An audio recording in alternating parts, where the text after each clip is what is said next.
Selamat pagi teman-teman. Hari ini saya akan mempresentasikan tentang peran mahasiswa dalam menanggapi cyberbullying.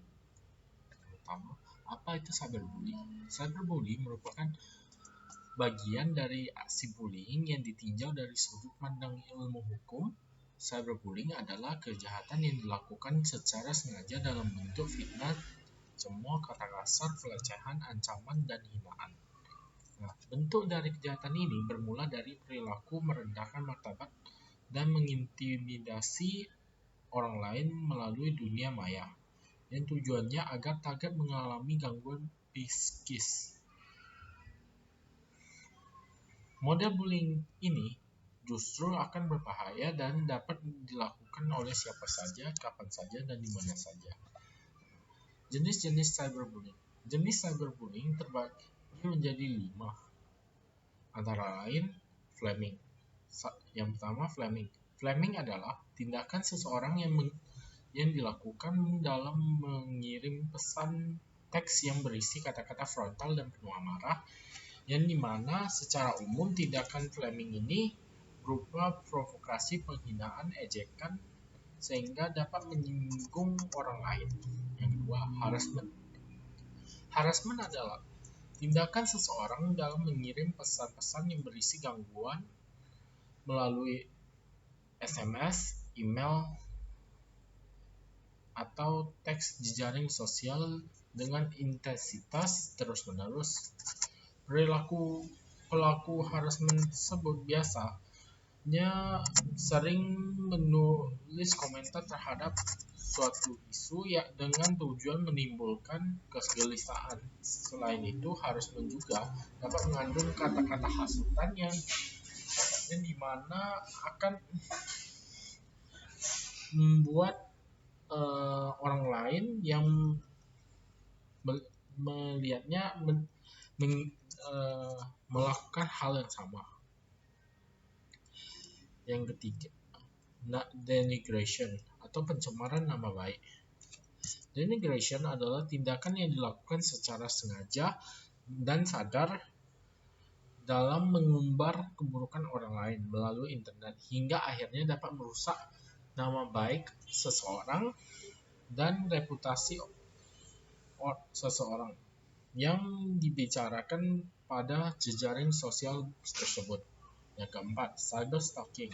Cyberstalking adalah tindakan memata-matai dan mengganggu yang dapat membuat seseorang merasakan ketakutan besar dikarenakan cyberstalking dilakukan oleh seseorang secara instan. 5. Impersonation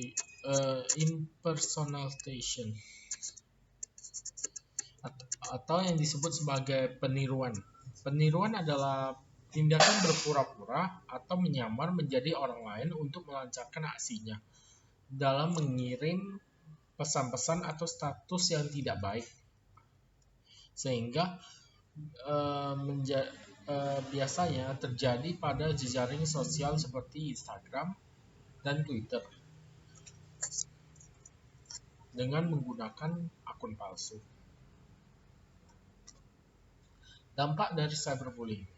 Dampak dari cyberbullying antara lain menarik diri dari lingkungan sosial.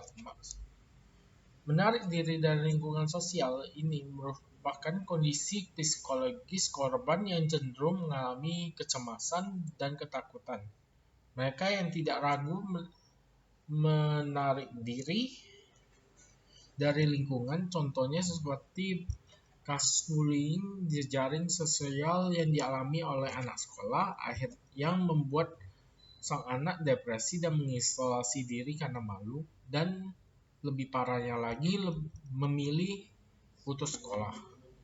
Yang kedua, perasaan yang dikucilkan di lingkungan.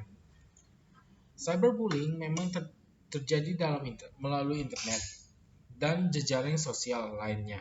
Namun, orang-orang yang berada di lingkungan nyata dapat melihatnya. Terlebih lagi berbagai komentar jahat yang ditujukan kepada korbannya. Hal ini membuat orang sekitar turun melakukan cyberbullying yang dimana mengucilkan korbannya sehingga korbannya akan merasakan dikucilkan oleh masyarakat dan mendapatkan perlakuan yang kurang menyenangkan. Yang ketiga, kesehatan fisik dan mental terganggu.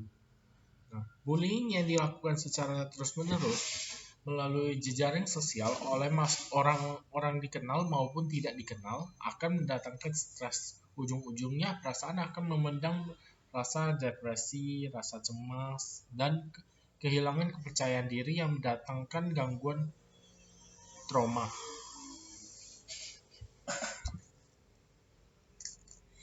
Yang keempat, depresi dan ingin bunuh diri.